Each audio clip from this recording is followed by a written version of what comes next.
Kita masuki sesi yang berikutnya, materi yang ketiga, berjudul kelainan katup pada PJR, kapan harus merujuk ke dokter bedah. Materi ini akan dibawakan oleh Dr. Budi Rahmat, SPBTKV, spesialis JPK Konsultan. Sebelumnya izinkan saya membaca CV singkat beliau. Silakan. Jadi Dr. Budi Rahmat merupakan eh, konsultan bedah jantung anak di Rumah Sakit Jantung Harapan Kita, ya. Kemudian beliau juga merupakan staf pengajar di eh, Departemen Bedah SPBTKV FKUI. Eh, Mengenai pendidikan, beliau menyelesaikan PhD di FKUI pada tahun 2023 dan mengikuti fellowship bedah jantung, khususnya bedah jantung anak di eh, Rumah Sakit King Faisal di Riyadh, Arab Saudi, dan di Toronto, Kanada. Kepada Dokter Budi Rahmat, dipersilahkan untuk menyampaikan materinya. Silakan, Dokter Budi. Baik, Assalamualaikum warahmatullahi wabarakatuh. Terima kasih Dr. Hafaz perkenalannya, dan juga terima kasih kepada UKK Kardiologi IDAI untuk kesempatan ini. Ya, mudah-mudahan kita bisa mengambil beberapa keseragaman dalam penata laksanaan, karena rheumatic heart disease ini adalah kelainan yang sangat kompleks yang tidak bisa hanya diatasin oleh satu bidang saja, melainkan banyak bidang. Ini sebentar saya coba share. Apakah bisa terlihat, Dok? Sudah terlihat, Dokter Budi. Baik, sebentar Dok ya, saya coba. Ya, baik, selanjutnya, ya dari WHO sendiri Januari 2025 menyatakan bahwasannya nggak ada obat untuk rheumatic heart disease. Ya, agak mengerikan membacanya. Namun ini preventable, ya. Tentunya rheumatic heart disease ini sering terjadi terutama pada anak-anak pada usia di bawah 25 tahun dan mengenai 55 juta penduduk sedunia, ya. Dan kemudian sering terjadi pada masa anak-anak dan mengakibatkan cacat, ya, yang berkelanjutan, ya, dari berbagai derajat, dari yang ringan sampai ke berat. Nah, ini yang paling penting, bahwasannya ini dapat dipreventif, ya, dapat dicegah supaya tidak menjadi lebih jelek dan mempengaruhi kualitas hidup. Tentunya tadi Dokter Nadia sudah memaparkan panjang lebar, Dokter Pipim juga sudah memaparkan panjang lebar. Saya akan coba singkat-singkat beberapa hal yang sama, tapi sedikit banyaknya beginilah yang normal katup mitral, ya, tipis, kemudian mobile, ya, bukanya juga bagus, sehingga memungkinkan diastol dan sistol itu tanpa hambatan, ya. Dibandingkan dengan stenosis pada rheumatic heart disease, seperti demikian, tentunya gerakannya akan sangat terbatas. Berbagai derajat yang bisa ditemuin, mulai dari yang ringan sampai yang berat, ini pada gambar ini, ya. Nah, jadi bisa melibatkan tidak hanya leaflet, tapi juga bisa melibatkan juga anulusnya, bahkan kordanya pun bisa terlibat. Tidak hanya terpisah, bahkan bisa membuat dua leaflet dari kartu mitra tersebut fusi, menyatu, ya. Nah, ini beberapa derajatnya, dimulai dari penebalan katup, kemudian mulai mengganggu pergerakan daripada katup, mulai melibatkan kordenya. Pada fase-fase awal terdapat adanya inflamasi, ya, predisposisi begini, seperti apa namanya, mikrotrombi, ya, jadinya. Jadi disebut verruque namanya. Nah, berkelanjutan apabila tidak diatasi, tidak diobatin, berlanjut sedemikian, ya, sampai pada akhirnya mengakibatkan pulmonary vein hypertension dan bahkan sering juga mengakibatkan trombus pada left atrium, ya. Ini yang tadi disebutkan holistic appearance pada echo dan dooming daripada AML. Nah, sebelum sampai kepada indikasi ataupun kapan untuk dilakukan operasi, tentu kita harus menyadarin bahwasannya keberhasilan operasi katup pada rheumatic heart disease ini dimulai dari awal, dari diagnosis, ya, dari awal sehingga penata laksanaannya, treatment-nya bisa diinisiasi sedini mungkin supaya tidak berkelanjutan ya. Dan juga peranan daripada para kardiolog ya, itu untuk mengekokardiografi, mengakses dengan baik sehingga eh, analisa dan kemudian pilihan-pilihan treatment-nya bisa tepat. Kemudian tahu kapan kepada rumah sakit ataupun tim yang lebih tinggi ya. Contoh misalnya kalau teman-teman mendapati suatu mitra regurgitasi severe tapi masih dalam aktif remanya, tentu tidaklah wise untuk untuk operasi jantung. Jadi sedikit banyaknya diatasi, dituntaskan dulu, kemudian diperbaiki NIHA functional class-nya. Nah, itu tentu akan lebih meningkatkan keberhasilan, menurunkan mortalitas dan morbiditasnya.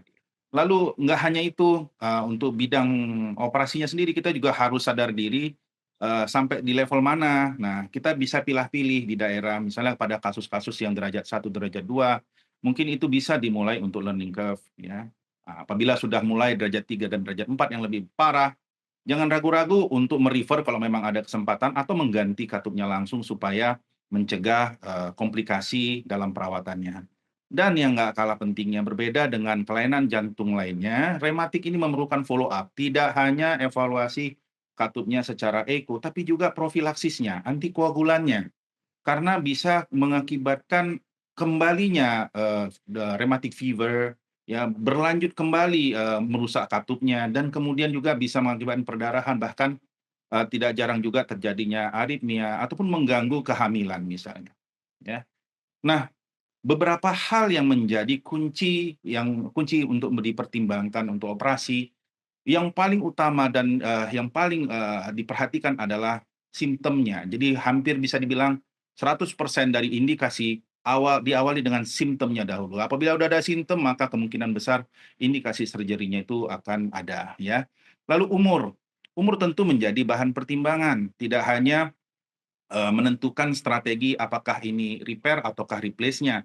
Seperti misalnya pada usia-usia, anak-anak yang kemungkinan katup-katupnya itu tidak tersedia dengan baik. Tentu tidak tersedia, misalnya contoh katup mitral yang paling kecil ukurannya adalah 26 ataupun 27 ya milimeter, tapi katup anak kan kecil sekali. Maka, ini juga bisa mempengaruhi indikasi surgery pada suatu tempat atau ke tempat yang lain. Gender juga demikian. Pada wanita usia produktif, tentu mitra repair itu sangat dianjurkan. Apabila parah sekali katupnya, tentu pemilihan katup yang bio itu sangat dianjurkan untuk menunjang kualitas hidupnya di kemudian hari, terutama apabila untuk hamil. Akses terhadap fasilitas kesehatan, tentu ini juga menjadi dasar pertimbangan untuk memilah-milih apakah repair sesegera mungkin dapat dilakukan untuk menunjang keberhasilannya atau pemilihan katup bio lebih dianjurkan. Contoh misalnya di daerah yang memang susah untuk ngecek INR ya, ya udah kita ganti katup yang dari bio, dari hewan, itu tentu akan aman untuk pasien. Kemudian ya ini finansial, ya. Jadi ini tentu tentu, nggak bisa kita pungkiri ini sangat berperan, karena katup-katup tersebut tuh mahal. Contoh sederhana katup bio yang paling murah aja itu sekitar 32 juta harganya, ya. Nah, jadi BPJS syukur bisa membantu dengan katup logam, ya, itu harga mungkin sekitar 20-an, tapi, untuk pilihan-pilihan bio itu, perlu bantuan juga dari pihak, keluarga pasien. Nah, valve yang terlibat, 1 katup, 2 katup tentu akan beda, decision-nya ya. Apabila double valve, tentu quick in, quick out itu akan meningkatkan, keberhasilan maupun juga menekan angka mortalitas maupun morbiditasnya ya. 2 katup yang paling sering tadi Dokter Nadia tadi sudah sampaikan, yang paling sering katup terkena tentu bisa dibilang 90% itu adalah mitral memang dan, diikuti oleh katup aorta. Tapi jangan salah, akibat dari mitral regurgitasi ataupun mitral stenosis, katup trikuspid juga akan, terjadi regurgitasi karena umumnya dilatasi anus, sehingga dibutuhkan juga operasi. Lalu, berdasarkan, kemampuan suatu unit, kemampuan suatu, center, eee, yang paling cocok tekniknya, tentu itu akan menjadi pilihan juga untuk operasi. Pengalaman surgeon, itu penting pula karena, saya rasakan sendiri tahun demi tahun, itu kita akan merasakan, feeling dan juga strategi yang paling tepat untuk diterapkan pada satu kasus tertentu.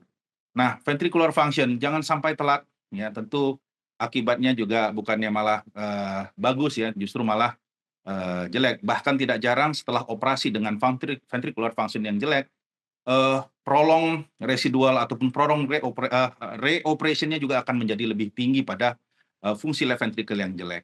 Atrial fibrillation ini juga cukup mengganggu sehingga bisa dapat dipertimbangkan apakah bisa operasinya dibarengi dengan MIS prosedur ataupun teknik-teknik lainnya. Nah, ini penting, ini yang terkini lah, yang terakhir, belum update lagi yang saya cari, tahun 2000 AHA Guidelines terkait bagaimana ini tadi sudah dijelaskan, tapi yang ingin saya tekankan adalah yang tabel 7 ini. Bahwasannya setelah operasi jantung dengan katup jantung dengan rheumatic heart disease, ini harus diikutin, profilaksisnya. Ya, 10 tahun ataupun sampai umur 40 tahun, mana aja yang paling lama apabila ada rheumatic fever, ya, dengan residual heart disease, ya. Jadi ada MR residualnya. Tapi kalau tidak ada residualnya, itu cukup sampai usia 21 tahun atau 10 tahun setelah operasi. Nah, kalau, rematik tanpa adanya karditis tentu bisa 5 tahun saja. Ini penting, ya, karena tidak serta-merta habis operasi udah selesai masalah remanya, gitu. Ya.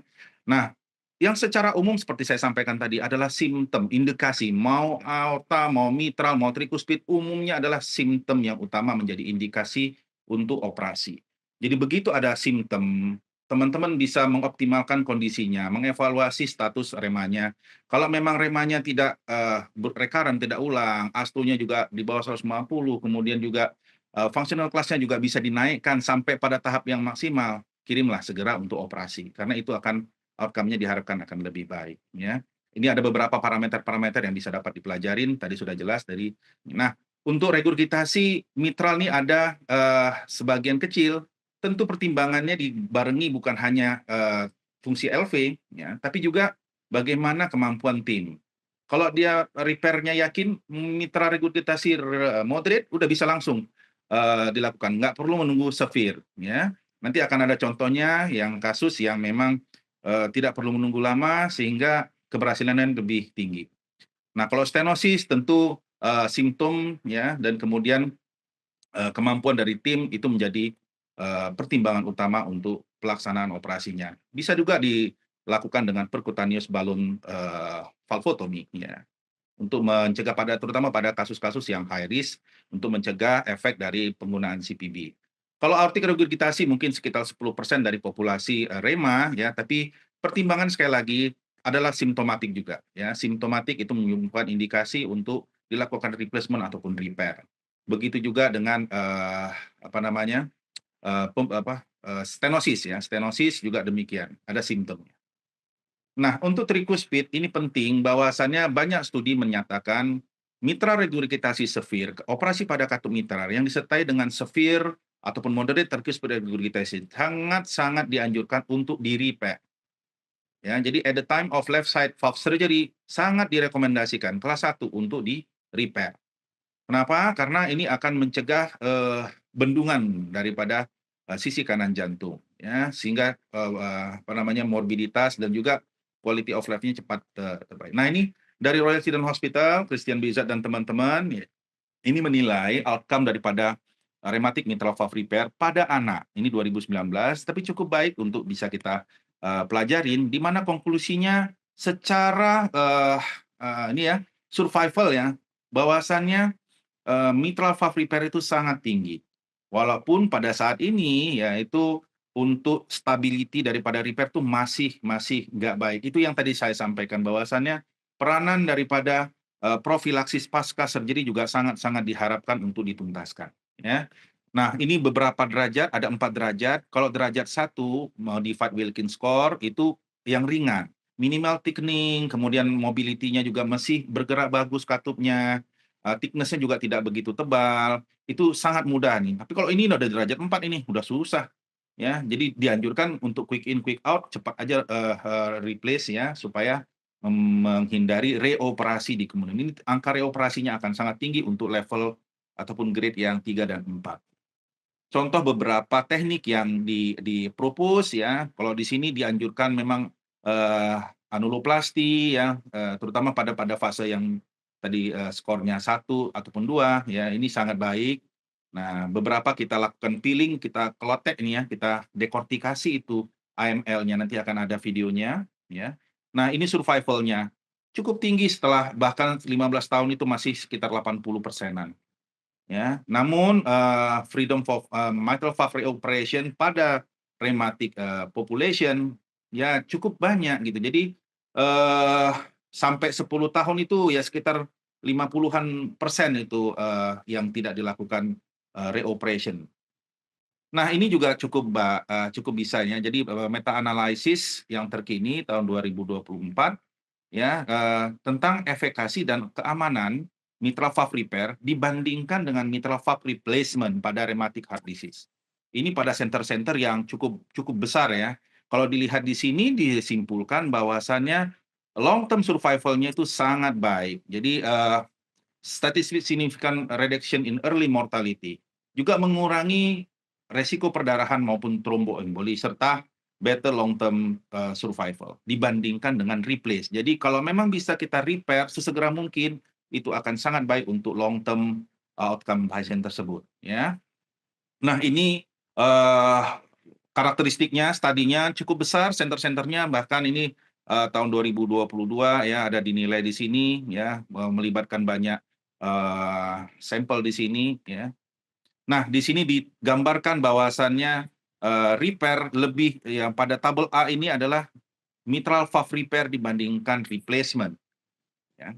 Yang A ini replacement. Jadi umum baik itu bio maupun juga mechanical valve. Jadi sangat diuntungkan pada repair.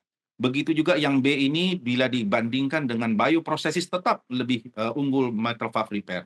Yang C ini apabila dibandingkan dengan mechanical tetap lebih unggul mitral valve repair. Nah, bagaimana dengan long term survival? Long term survival tetap ini lebih unggul daripada mitral valve repair. Dan bagaimana dengan hubungannya dengan freedom of reoperation. Jadi nampak di sini bahwasannya reoperasi itu lebih banyak pada mitral valve repair pada populasi rema dibandingkan kalau langsung di-replace. Nah, ini agak-agak ini ya, jadi mungkin nanti seiring dengan semakin bagusnya profilaksis pasca surgery dan juga kemajuan dalam teknik operasi repair, mudah-mudahan angka ini bisa akan bergeser ke mitral valve repair-nya. Nah, untuk hemorrhagic event sangat rendah untuk pasien-pasien pada grup yang mitral valve repair, ya. Begitu juga dengan thromboembolic event lebih unggul pada yang repair. Jadi banyak parameter yang diuntungkan dengan repair tersebut. Ya. Nah, bagaimana pengalaman kita? Jadi ini contoh kasus yang memang masih ringan ya, ringan di mana kalau di sini dilihat 11 tahun anak dengan isolate mitral regurgitation dengan rheumatic heart disease sudah diobatin, ditreat dengan NIHA functional class 3 dan 4 dan ini sudah perbaikan di intermediate word. Terlihat di sini posterior leafletnya itu nggak bergerak ya. Dan kemudian ini severe mitral regurgitation. Nah, dapat dilihat nih gerakan posterior leafletnya dan dia sudah mulai prolaps. Nah, kalau dilihat di sini, nah pada ujung-ujung anterior leaflet mitral itu tampak bekas-bekas infeksi remanya ya, tebal, tidak rata, dan kalau dites dengan salin tes yang di sebelah kanan bawah ini semua regurgitasi ya. Ini derajatnya derajat severe. Nah, lalu kita lakukan kalau pada anak karena anulusnya kecil, tidak dimungkinkan kita menghindari penggunaan rigid ring ya, karena kan dia akan tumbuh. Jadi hanya posterior leafletnya aja, posterior annulus saja yang disupport dengan Gore-Tex ya, Gore-Tex strip ini. Jadi kita modify sedikit dan alhamdulillah kalau lihat di sini ini hasilnya baik ya. Tadi tidak ada regurgitasi dan kalau dilihat berikutnya pada eko post operasi ini ya minimal sekali untuk residual regurgitasinya ya, baik pada plaques-nya maupun flow chamber-nya. Nah, ini contoh yang parah ya. Jadi pada 15 tahun sudah sampai mengenai katup aortanya, severe aortic insufficiency, mitralnya moderate, tapi dia memang rheumatic heart disease ya, tebal katupnya dapat dilihat di sini ya, tapi pembukaannya masih baik. Tapi dilihat nih terbatas ya gerakan AML-nya, PML-nya juga sudah diem aja begitu ya.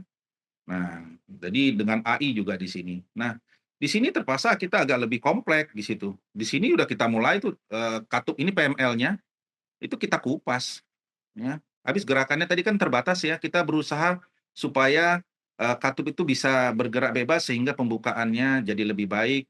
Ini juga anterior reflex mitralnya kita kupas tuh ya, sedemikian.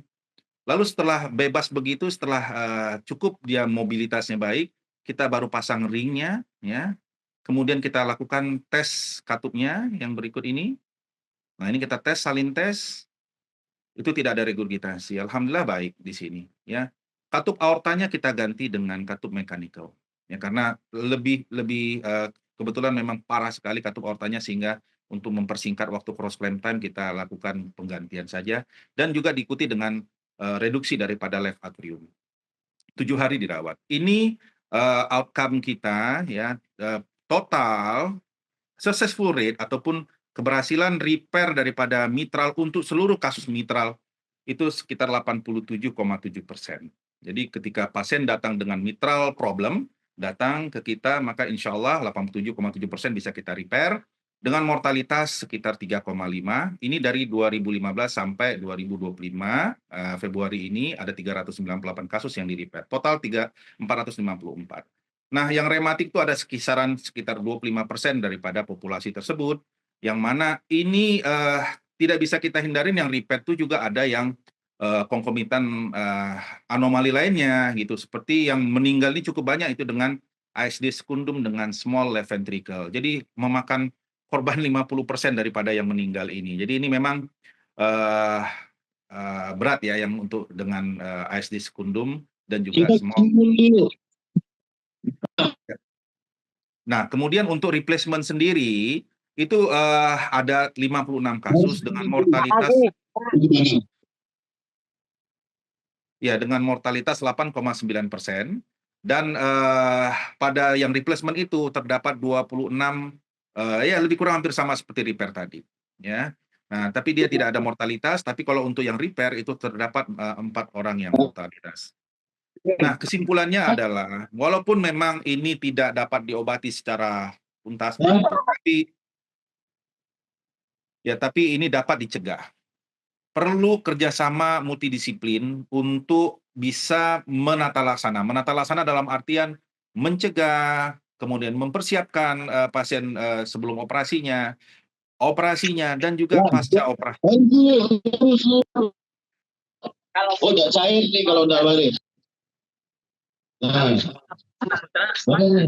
Ya, kemudian bahwasannya mitral valve repair sedapat mungkin dilakukan ya karena itu menunjukkan signifikan daripada mengurangi mortalitas early dan juga kemungkinan terjadinya vascular event seperti pemberdarahan ataupun juga tromboembolik dan juga long term survival-nya juga akan baik. Ini yang penting, secondary prophylaxis after surgery harus diteruskan. Ya, mudah-mudahan teman-teman sejawat sekalian dapat mengambil manfaat dari presentasi ini. Silahkan jika ada yang ingin bertanya, kita akan diskusikan. Terima kasih. Assalamualaikum warahmatullahi wabarakatuh.